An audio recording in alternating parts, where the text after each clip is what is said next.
Yo, good evening. Good evening, Black Factor family.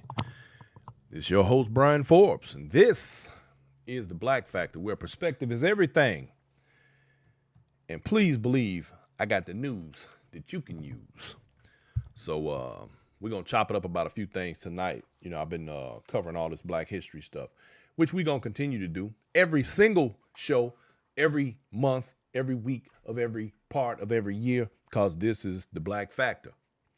And, of course, Black folks factor in the reason why this equation has played out the way that it has in this country. And I'm going to show you something tonight that's probably going to trip you out. A couple of things dealing with the fact that Black folks in this country make a difference. We're going to keep on going down that theme like we've been going down that theme again every single show, every single week, every single month, every single year of the Black Factor. And of course, we have hit our 1 year anniversary, but of course, I don't remember what day that was because I just be going, y'all. I don't know what it is. To Shirley Lamar, thank you for checking in. Jaquilla, I see you. And my man, Brian Carradine, Big Butch is in the building. That's my homie. We go back like two flats on a Cadillac right there. So, y'all don't forget, before we get started, I got to take care of the preliminaries. Don't forget to check in on Facebook, Twitch, Twitter, Periscope, Instagram, and YouTube. Hit the likes. Don't forget to share. Don't forget to smash those notification buttons so you know when we are live and we are out here doing what we do. And, of course, every Wednesday at 7, we will simulcast on Oh So Smooth Radio. You can download that app on your Apple Play Store and Apple. I don't know what that thing is. I don't do Apple, so I don't know. Team Android, haha. So don't get mad at me. See, I probably lost a couple of viewers just because I said that. Anyway, y'all, we're going to get this party started because we got a lot to talk about tonight, and we're going to try as hard as we can to squeeze it all within the hour. Y'all know I be trying to keep these shows to an hour, but sometimes they just go a little bit harder. Y'all hold tight.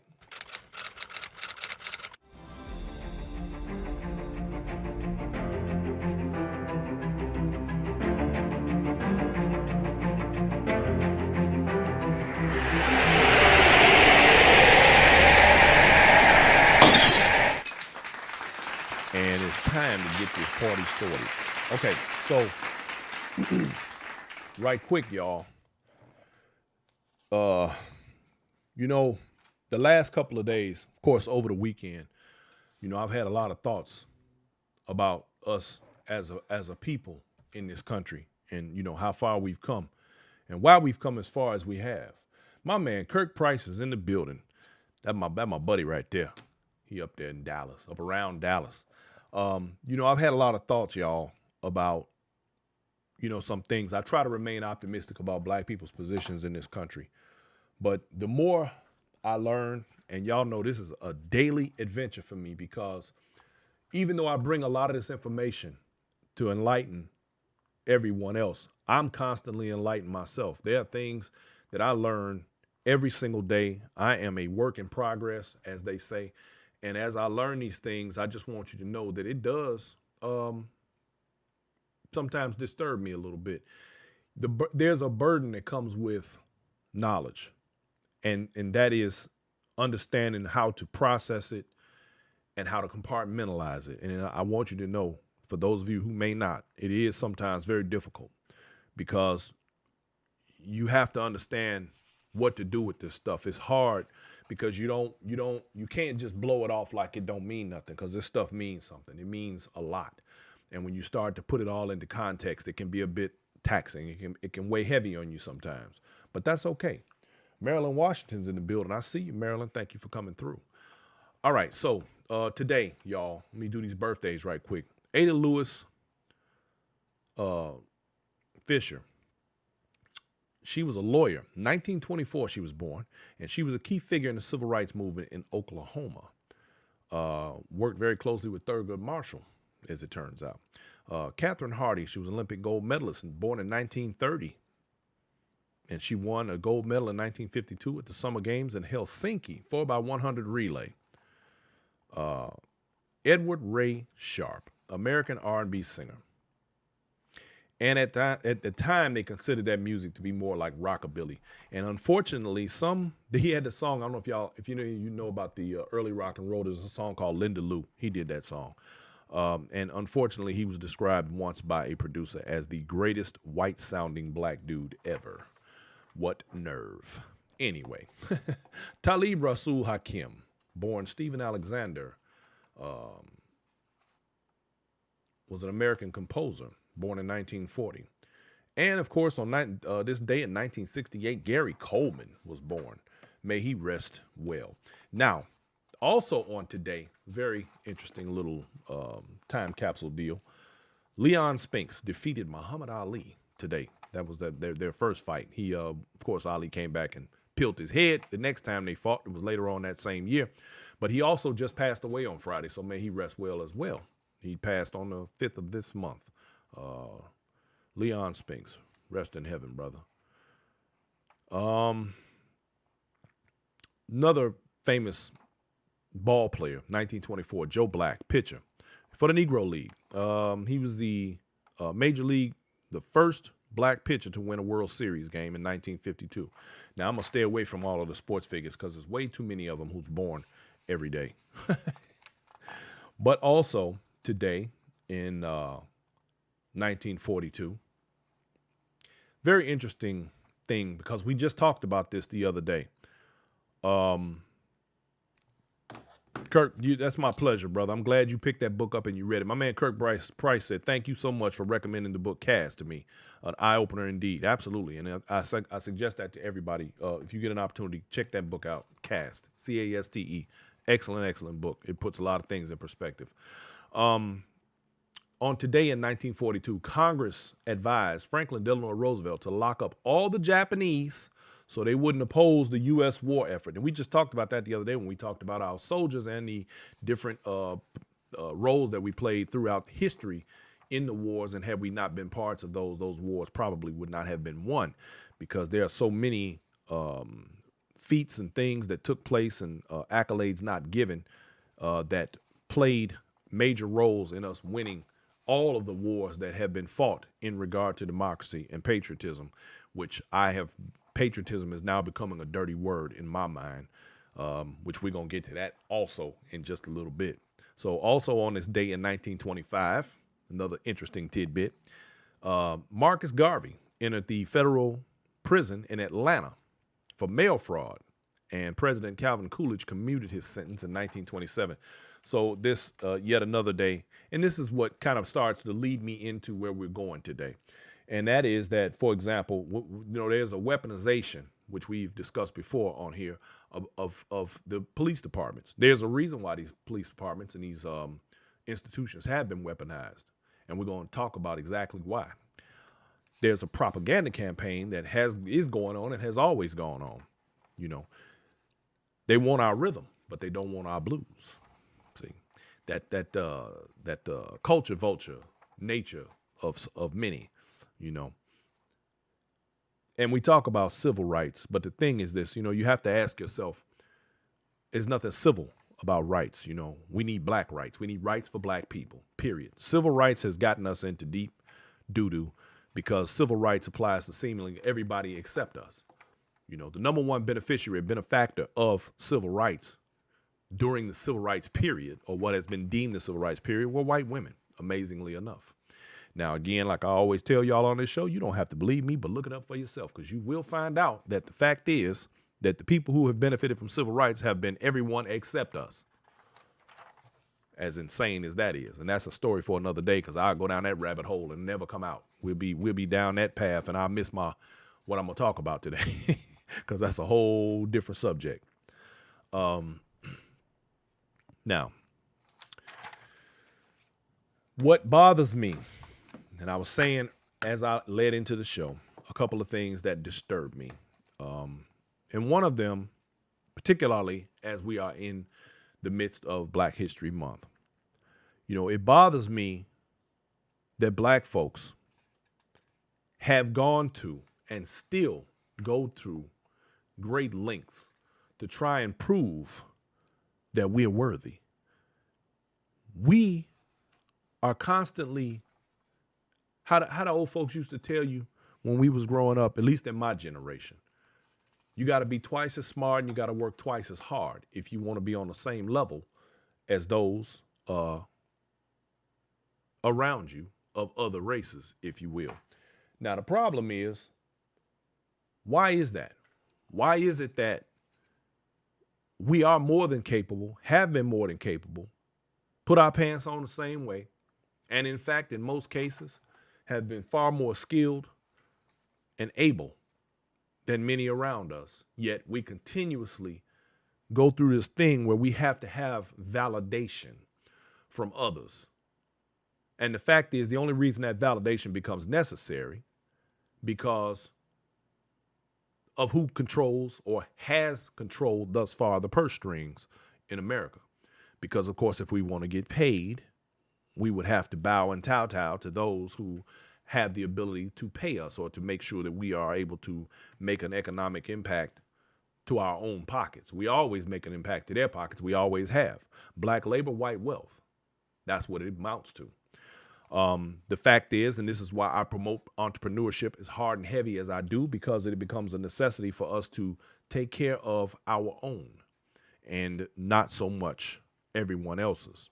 But we continuously go through this thing where we have to prove ourselves to others, which is why the military, the men in the military throughout history have gone above and beyond the call of duty for a country that has never loved and embraced them the way they have their white counterparts who have performed the same duties. And in fact, sometimes less. Now, in recent years, when I say recent years, I'm talking within the last two, white folks keep talking about their anger and their not understanding about rioters, about the riots, and about black people destroying property. It's always a thing about property. You're destroying property. Why you can protest, but you don't have to destroy property. But the thing that troubles me, see, this is where we get into people not knowing or understanding history. Here's a fact.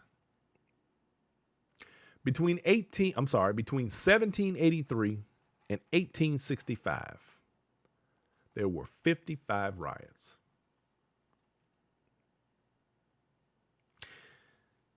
In 1834, and I'll just point this particular one out, there are many, anti-abolitionist riot.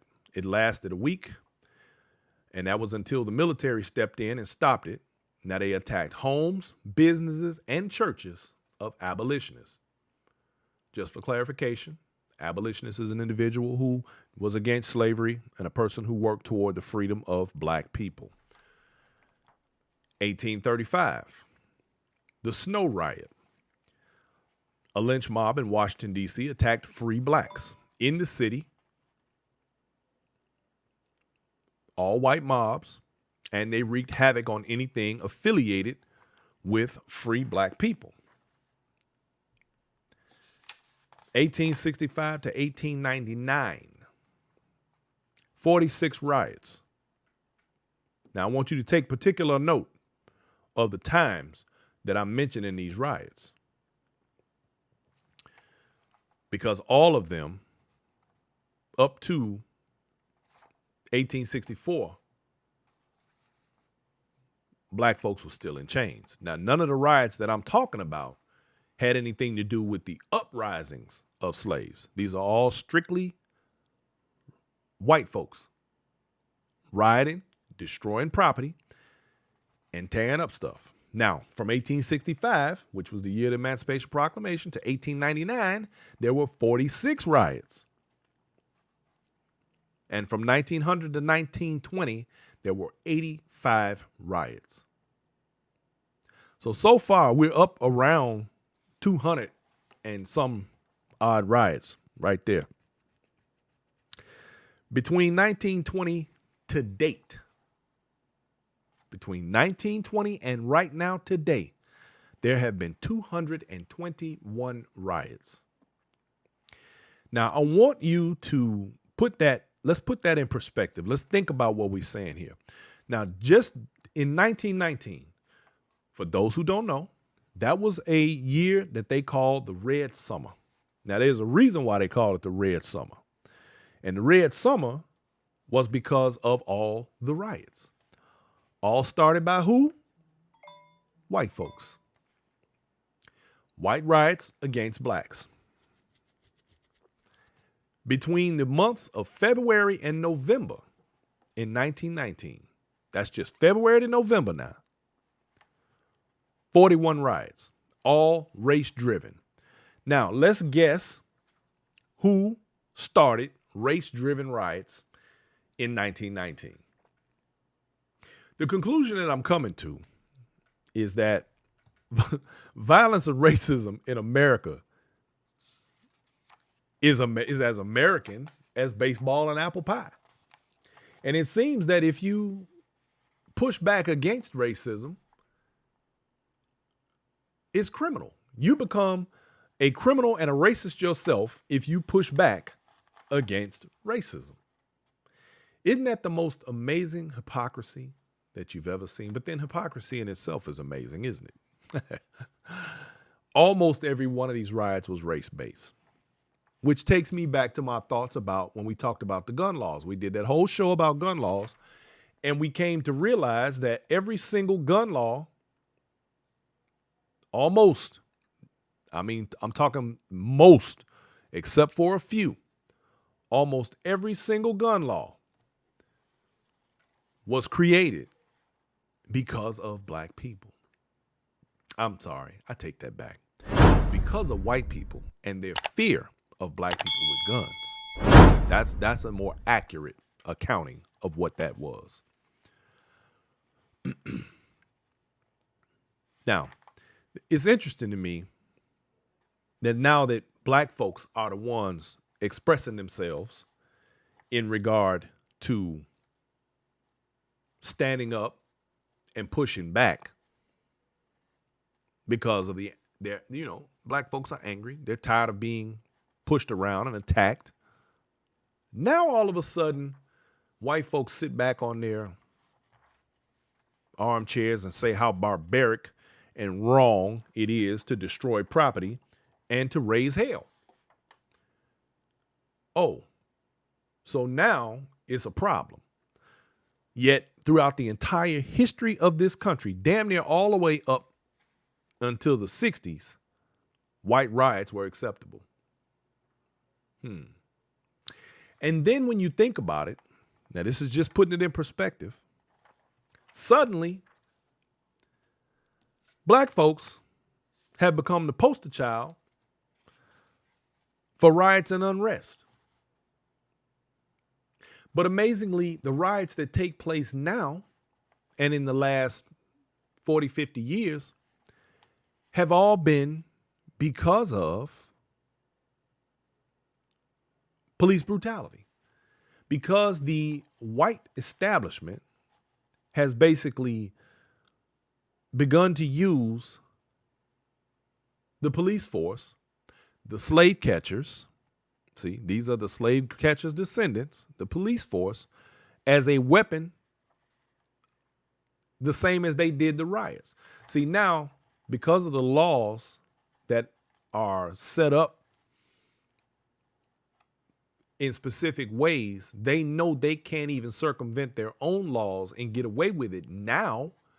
Because let's think back now, that 400 and some riots that I just talked about between 1700s all the way up into the 1900s, you have to remember that in the majority of those cases, thousands of black lives were lost. Billions in today's numbers in property and businesses have been lost. Yet no one white ever paid a price for any of that. No convictions, no lawsuits, none of that. You file a suit against a white man back then, if you want to, you'd be dead before you ever even make it to court. Yet we're lazy and we don't want anything and we're barbaric and we're violent. Yeah, exactly. So this is how the propaganda machine works. the black on black crime. That term was created by white folks to make black folks the poster child for all things violent and to give them an escape from their own bloody hands. See, this is behavior that was created and promoted by them. There's no such thing as black on black crime. There's only crime. What happened the other day when we see all of these different incidents of white folks killing each other and doing the things that they do? I've yet to see anybody talk about Kyle Rittenhouse. That's the 17-year-old who shot the two white men in Wisconsin at a riot. That he called himself, here he is 17 years old, protecting property. Property he's never even paid a tax on. He don't even live in that state. But he was there to protect other people's property. Isn't that amazing? But I've yet to hear one person say, wow, look at the white on white crime taking place. You're not going to hear it. We have to stop buying into the rhetoric and the propaganda, because that within itself is part of the propaganda campaign, which they think exonerates them from their own bad behavior. No, no, no, no, no, no. How that song go? Oh, no, no. That stupid song that comes up on TikTok. It drives me insane because I can't never get it out of my head.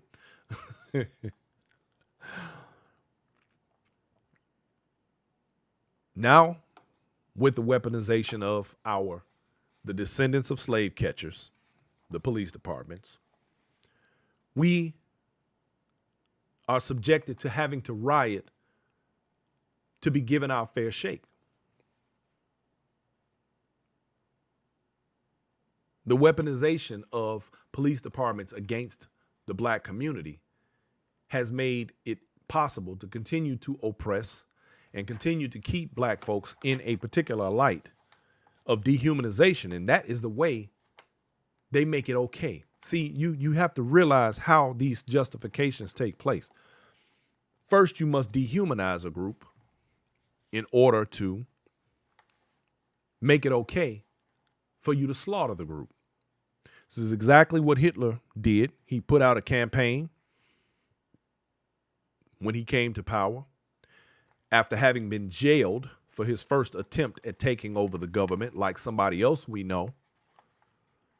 He dehumanized Jewish people consistently, continuously, put out all kinds of propaganda about them, said all kinds of things about them, like they're rapists and murderers, so that when he began to exterminate them, everybody stood by and pretended that it was okay. Why? Because they were all the things that he said they were, whether they were or they weren't. This is how the propaganda machine works. But now that we're fighting back, it's a problem.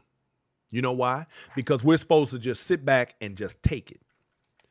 Did you know that after slavery and during Jim Crow laws and the black codes, first it was the black codes that came right after slavery, and then you had the Jim Crow laws that lasted all the way up into the 50s.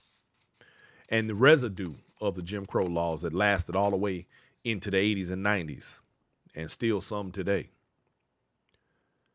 Did you know that there were times where if a white man was walking down the same sidewalk as you, you'd have to step off the sidewalk, not look at that man, keep your head down and let them walk past? That's just yet one of the dehumanizing behaviors that had to take place during that time. Of course, we know about the segregated water fountains and segregated restrooms and waiting rooms and sit to the back of the bus and all the other stuff that came with that. But the fact is, there were attitudes where if a white man decided that he just wanted to mess with you or didn't like you, and he'd tell you, boy, dance for me, just out the clear blue sky. and you have to dance for them, whether you liked it or not. And you better smile. You better like it. You better like it. Boy, smile. What's the matter with you, boy? You don't like it, boy? Smile. These are the behaviors that my grandparents and my great-grandparents had to deal with. I've heard the stories. See, but suddenly, here we are in 2021, and there are people like the Donald Trumps of the world who are in their 70s and other older politicians, these old white men who are running this country, who believe that things should still remain the same. This is why I encourage young people to get involved politically and begin to start making changes. Charlotte Brown says, hell, they still expect you to move today. Yes, they do.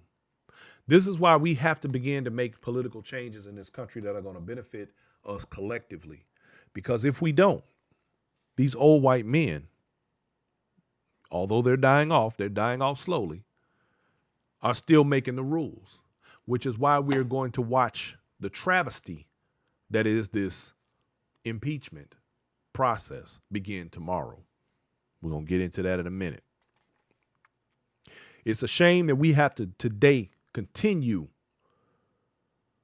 to encourage our own children and convince them. Why do we have to go so far to convince our own children and our own black women that they're beautiful, that their full lips are who they are, that their kinky hair, their curly hair of all textures, all shades of skin? Why do we have to go that far to convince our own people that this is the way we belong? And this is the most magnificent thing in the world. What difference does it make what others think about the way we appear to one another? This is the shame and the sham that we've bought into. We must turn that around. I realized myself that even I did it with my own children. I had to convince my daughters growing up, living around a bunch of white girls with long blonde hair, that long blonde hair does not make you. It means absolutely nothing. And my children's successes are proof that I was right. Yeah. That's all I can say about that. All the black communities for over 100 years after slavery, that all these things have taken place and no one has paid a price. But here we are. Proof that we're resilient, proof that we are brilliant, proof that we have what it takes to be successful and make it in a country where every deck has been stacked against us. And what's sad to me is that statement that I just made is one that literally some white person would want to argue with me about and tell me that the deck was not stacked against me, that the deck was not stacked against us. But I've yet to find one white community where black folks mobbed up, ran through there, and destroyed everything they had. And not every last one of them. I just watched a movie last night called The 24th. And I thought it was ironic because we just talked about on this show on Friday, we discussed our participation militarily, historically in this country, and the necessity for it, and the accomplishments of the black military. I did not know that the true story of the 24th, let me encourage you to watch that movie. There was a 24th infantry, and these were the same guys who rode with Theodore Roosevelt, the Rough Rider. Well, they weren't Rough Riders, they were the Buffalo Soldiers. And Teddy Roosevelt, and it's funny because they even talked about what I talked about, how Teddy Roosevelt turned his back on them once he had aspirations of politics. Well, this particular group in the 24th ended up shooting up a whole white town. But I want you to know that every last person involved was either sent to prison for life or hung to death. My point is, I've yet to see any instance in this country in the last 300, 400, 500 years where black anybody ran through, destroyed entire communities, Black Wall Street, Rosewood. And let me tell you, let me encourage you. Here's your homework. Go on YouTube. I'm not on YouTube. Go on your Google search and just type in riots or massacres in America. The list is so long, it will literally take you as long to read it all as it would any book. That's how much history we have in the way of destruction where our people are concerned, yet we're still here. Many of our ancestors have been slaughtered and destroyed at the hands of hateful, jealous, deceitful, violent, bigoted white people. But we're still here. And they will argue with you if you try to tell them just what I just said. If you tell them that white folks have destroyed so much of our own legacy, let's begin with the fact that we were stolen from a different land, brought here, stripped of our language, stripped of everything that we knew, period, full stop. Taught to live the way they told us to live. And when we started doing it, and damn near doing it better than them, oh no, you're doing too well. I got to tear that down. Now you mad. See, this is the hypocrisy that we live under. The communities that we built to thrive under for ourselves, void of their participation, destroyed. Why? Just cause. I'm going to tell you why. Ego. Your ego is bruised when you've no longer, when that little lie that you've been told and taught all your life, that as long as you better than a black man, you all right. When that in your head, you know how wrong it is because you're watching this black man drive a Cadillac while you drive a Studebaker. Make you want to rise up and take that Cadillac from that black man. Who gonna stop you? You white. See, the only privilege white folks ever had over black people was their violence and the way the law allows for that violence.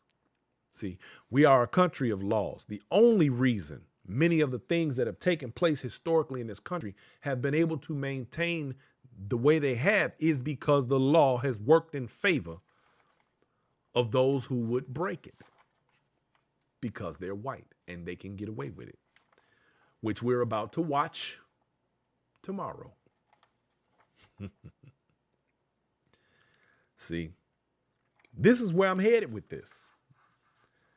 This is a country of laws. Right now, you're hearing people, they keep talking about that woman Green. Miss, I'm tired of the cancel culture.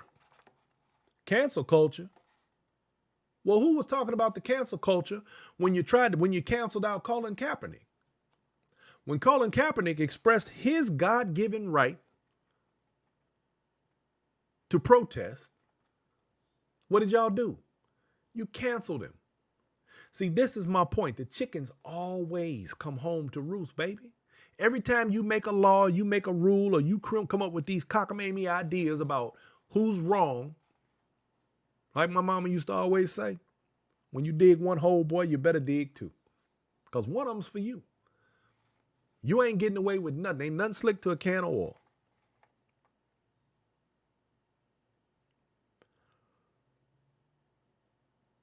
Nothing that Joe Biden does coming up in this future here is going to matter to anybody. because these Republicans are going to do everything in their power to take him down because they are a cult. And they're becoming even more of a cult under this current climate of weirdness that is the Trumplicans. But guess what, y'all? This is the crazy part. Ain't none of this new.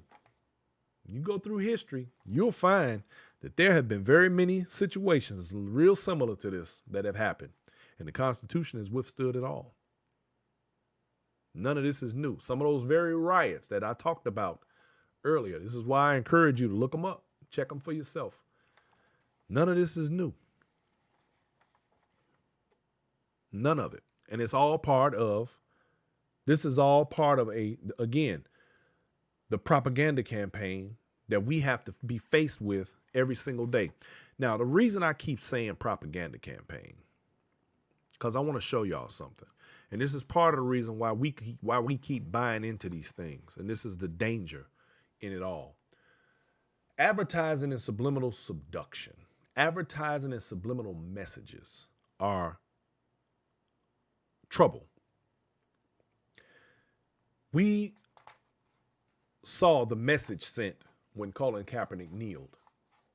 And the message was that he was disrespecting the flag. They said that because they didn't want to tell the truth. See, we're living in a culture now where the truth is dangerous, where the truth no longer means anything to anybody. Up is down, blue is green. See, because the truth is too dangerous to liars and to people who are unhinged and to people who want what they want. See, you gotta, when you tell one lie, you gotta keep telling them. Lately, I've been seeing on my timeline these different episodes of these Maury Povich shows and the court shows are coming up, and it's always a show about, you got a woman standing up there with some black man, and they're talking about the paternity of a child. Now, out of all the stuff on TV, what is it about these particular subjects coming down your timeline that are so damn intriguing? What is the message that's being sent here? What are they trying to say? Why do we have shows that come on television where it's so damn important for people to try and figure out the paternity of a child and air out their dirty laundry? And it's almost always black folks. See, this is part of the propaganda and the dehumanization campaign to make it look like it's something wrong with us. They don't show you everybody else. They just show you us. And too bad we don't ever have anything to offset the nonsense. Like I always say, you can have these type of things, but you got to have stuff that offsets it. Without that, what you have is a propaganda campaign. More nonsense. Now, it concerns me because as you watch these shows, a lot of times these guys turn out to be not the father. A lot of times. And then they ask the woman, well, do you know who the father is? And then they go, well, no. So what are you saying? You saying our women are hoes and our men are some type of deadbeats? These are the messages. Subliminal. Not as subliminal as some messages. But the point is, there's a narrative being driven. Now, I have nothing against LGBTQ community, but we are at a time now where these things have become so prevalent in our media that it's almost like it's deliberate. It's kind of, it's almost the same way they use black folks in certain movies as tokens, or in certain other areas as tokens. And it's like, at some point, when do we get past the falsehood and the fakeness of it all and get to the reality? Because the bottom line is this. I personally don't care what your gender or what your gender identity is. But how would it be if I walked around every day telling everybody, oh, I'm heterosexual. Oh, yeah, I like women. Then I would be considered some type of pervert. So why do I need, for every time I meet someone that's gay, not every time, I'm not gonna put everybody in a basket, that they have to announce to me that they're gay? I don't give a damn who you sleep with. That has nothing to do with me. Why do we have to be notified that characters on shows, oh, well, I'm gay? So damn what? It's not necessary. All right.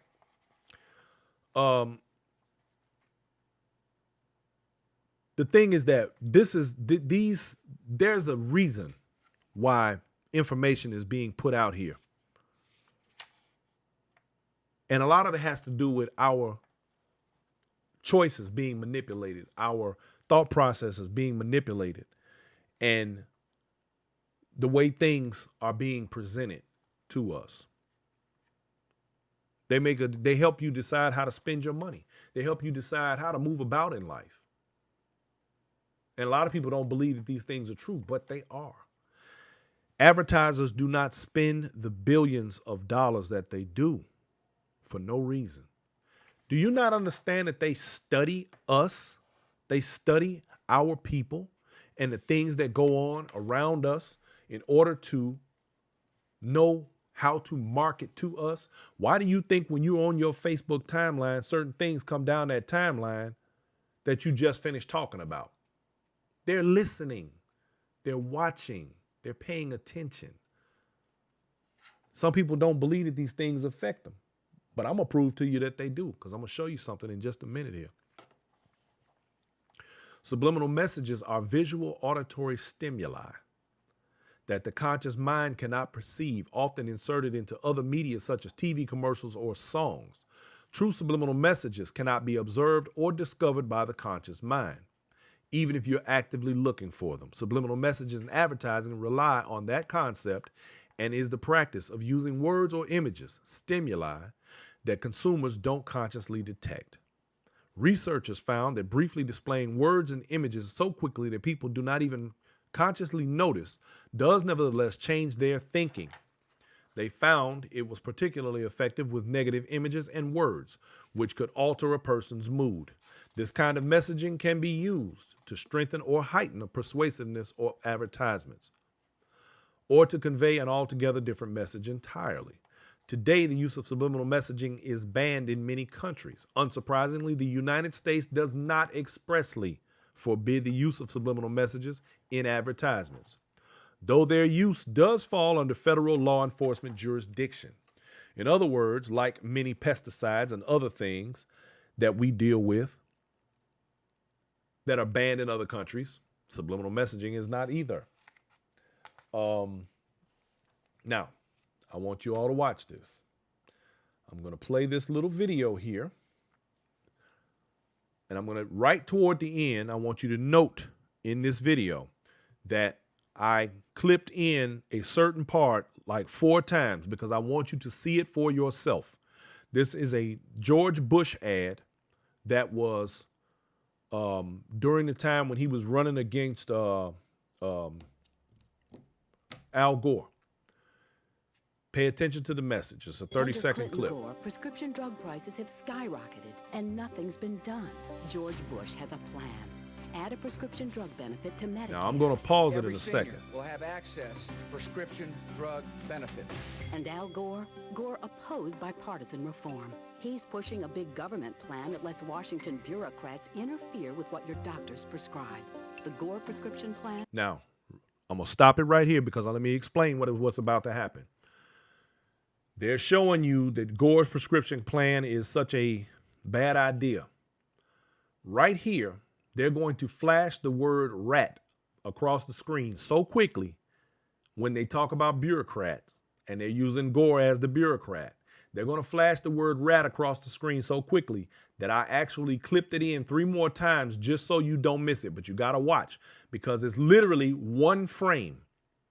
If you know anything about video, frames matter. This is less than 1 second. And if you were not literally paying attention, in fact, you could have been paying attention and you would never see it. But it's in there. Watch this. Bureaucrats decide. See that? Rats, rats, rat. I put that in there just so you could see. Now, what they did was, if you look at how the word bureaucrat go across the screen right there, it's like a transition, but they deliberately made the transition with the word rats right in front of you so that you could see that and say, wow, here it is again. The Bush Now, prescription plan that gives you an refused example Jews. right there of what subliminal messaging looks like. Even if you can't physically see it because you're not going to be watching the television and paying attention that quick. But this is how they alter your thinking. And in your mind, if you see that enough times, Al Gore becomes a rat. Isn't that amazing? You know, despite the laws in this country, because again, we are a country of laws. Despite the laws in this country, the social order of America promotes that any black person or organization who attempts to help other black people realize their value or their worth becomes criminalized. That's the job. The job is to be sure that black folks are viewed as wrong for defending, protecting, promoting anything black. And then they say, oh, that's reverse racism. Oh, you're being a racist. Oh, all you do is talk about race. I didn't make race an issue. White people did. None of the people like myself who talk about black folks in America made race an issue. White people did. See, that's the bait and switch. Victim blaming, victim shaming. They are excellent at that. Because white society has always worked overtime to convince black people that they're worthless, lazy, violent, and beneath white people. That's why the myth of them being better, as long as you're better than a black person, you're good. And when they find out that that's a lie, that's when they get upset, and that's when they start destroying black people's property, historically speaking. And now, like always, destroying black people's lives. This is what they do. We don't have any rights, but we got a whole lot of wrongs. Now, proof that right from wrong in the eyes of white people is a lie. We're going to see that begin tomorrow. I'm going to tell you why.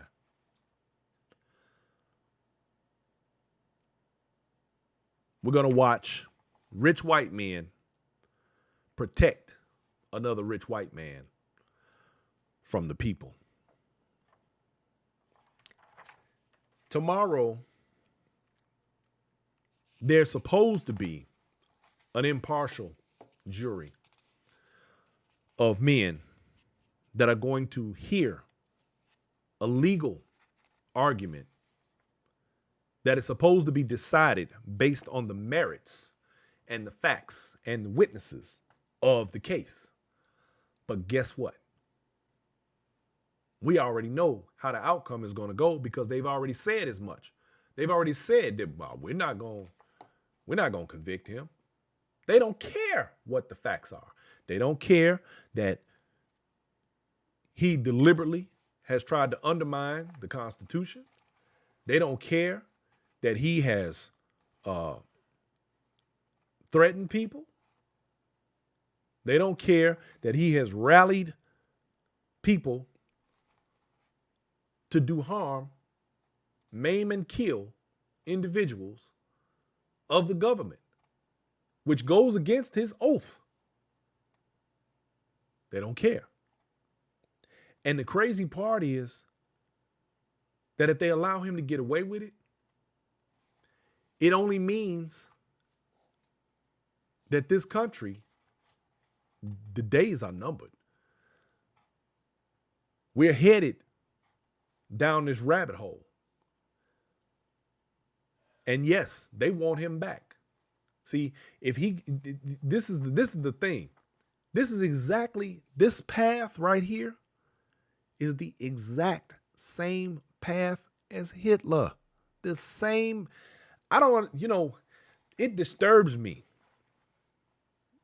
that people don't know their history and they don't see this. But what disturbs me even more are the ones who do know their history and they are wanting this. See, because I'm inclined to believe, I'm going to be honest with you, I'm at the point now, I just don't even believe that they are trying to. They know what's happening and they're ushering it in. This is the part that disturbs me more because that's what I really think is going on.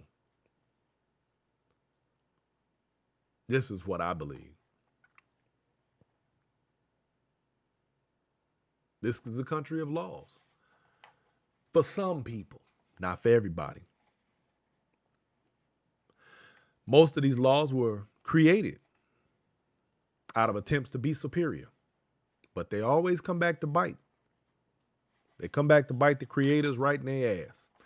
And I suspect that this will be yet another time where the improper use of power and law will be detrimental to us all.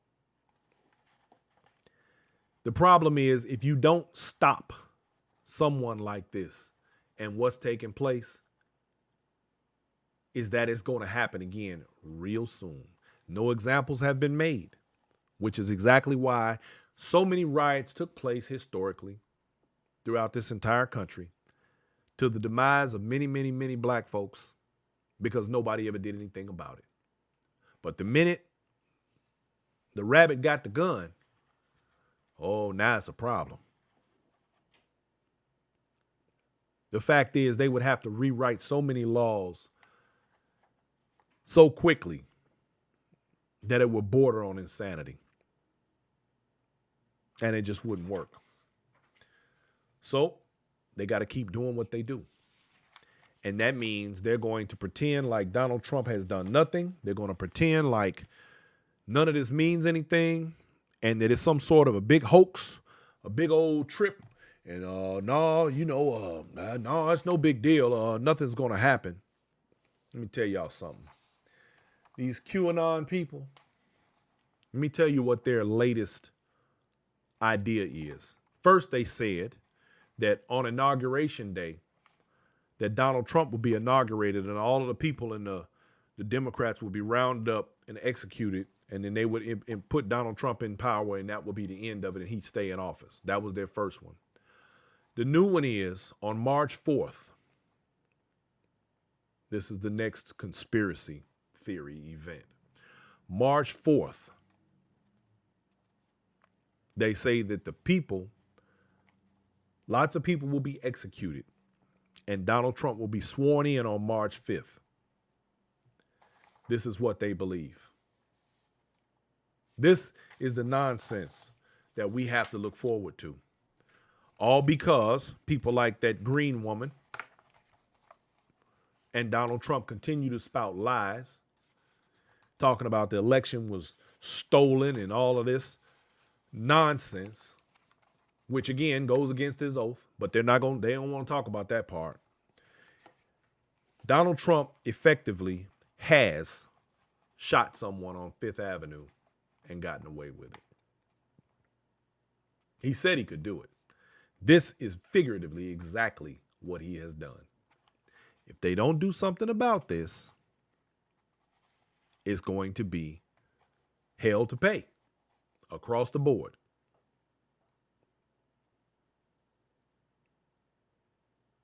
Not because they won't present the evidence, not because there won't be witnesses called,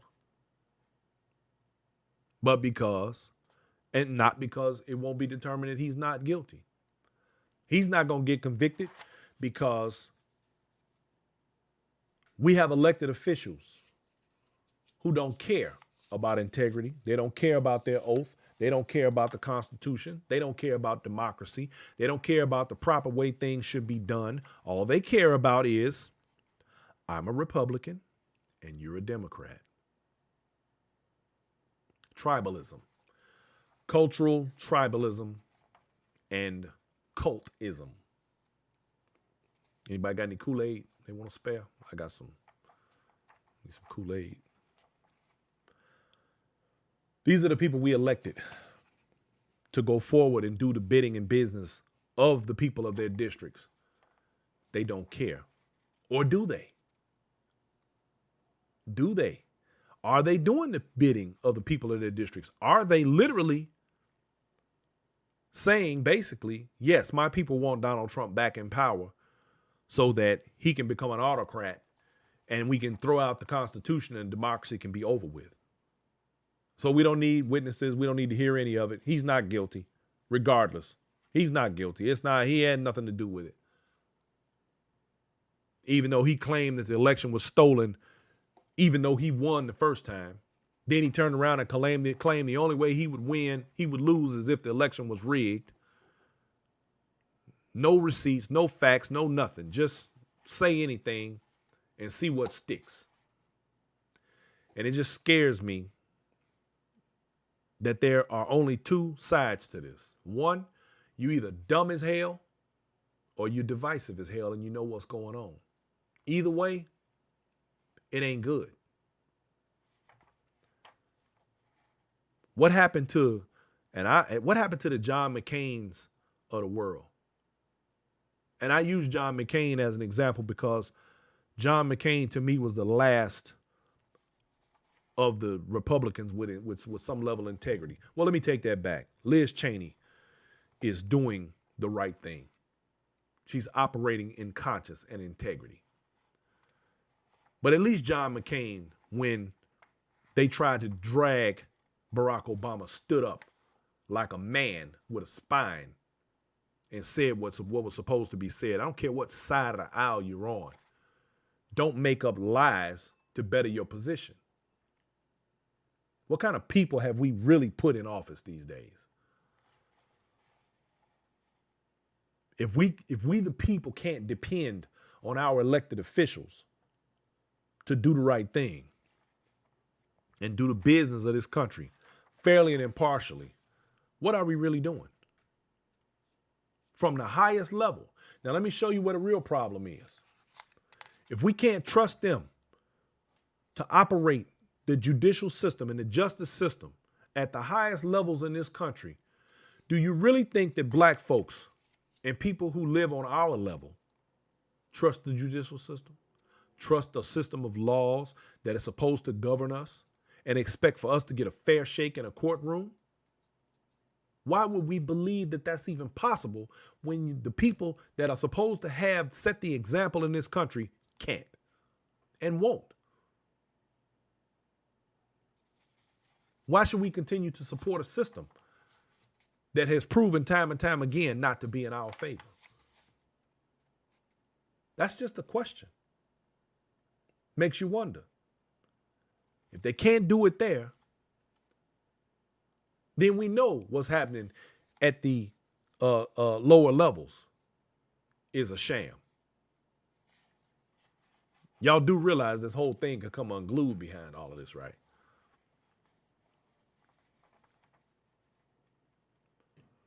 People who've been oppressed and dehumanized in this country for so very long have become tired. Dennis McCullum, thank you. Mitt Romney, yes, he's another one. Mitt Romney hasn't gotten on that ship, period. I give Mitt Romney his props. As a matter of fact, when Trump was elected the first time, I said to myself, to be perfectly honest, if Mitt Romney had run against Trump in the presidential, runoffs, I probably would have voted for him. In fact, if Mitt Romney had run for president in this last election, he probably would have won. The funny part is that when I think back about George Bush and some of the stuff that he did, and I realize how bad he was after Donald Trump, you like, damn, I'd take Bush back. Now, you know that's insane. That's an unfathomable thought, but it's real. This political system that we live under are simply two heads of the same snake. It really is. One operates out of fear, and the other one operates out of weakness. And this is where we are in America. And I've come to the conclusion that the direction that this country is headed in is a deliberate attempt to return particular groups of people back to subservience and to be dehumanized and treated as cattle once again. This is where we're headed, y'all. All I can say is I hope these people do the right thing. I hope these people, if they don't do anything else, stop with all the deflection. Whew, this is a pipe dream. Stop with all of the excuses. Act like responsible political officials. That's an oxymoron. Listen to the evidence. Listen to the witnesses. Make a decision based in fact and not fiction and lies and conspiracy. Operate from the receipts. The numbers speak for themselves. If they did that, or could be trusted to do that properly and fairly, then I would accept whatever the outcome of this particular trial would be. However, based on the history of this country and the things that we already know, ain't gonna happen. So, ladies and gentlemen, that is my time. And I want to tell each and every one of you, I appreciate you for coming through and hanging out with your boy. Don't forget to get your copy of The Black Factor, available at my website, bmforbes.com. Don't forget to smash the like buttons, hit the share buttons. You can catch me on YouTube, Twitter, Twitch, Facebook, Instagram, and Periscope. And don't forget the podcast. And on Wednesday, we simulcast from the Oh So Smooth Radio channel, all at the same time. And you can download that app off of the Play Store and off of Apple. I don't even know what they call the damn thing. I keep screwing that up. But anyway, y'all get it. So don't forget, this is The Black Factor, where perspective is everything. And of course, I have the news that y'all can use. So I want you all to have yourselves a wonderful Monday evening. And we're going to see how things play out tomorrow. And we may talk about it on Wednesday. Upcoming show, ladies and gentlemen, I got a blockbuster for you. Ooh-wee, I got a good one coming. Y'all know, just so you know, when we had the show on mental health, that was probably one of our most watched shows, had the best ratings. Anyway, I believe we're going to have a very special guest come in. And on this next show, when we do it, I'm going to make the announcement soon. I promise you, you are not going to want to miss this one. Ooh-wee, it's going to be fire. All right, y'all, I'm gone. Everybody have yourself a wonderful evening. I want to say thank you and I love you. Love, peace, and chicken grease. And this has been Brian Forbes and The Black Factor, y'all. We out.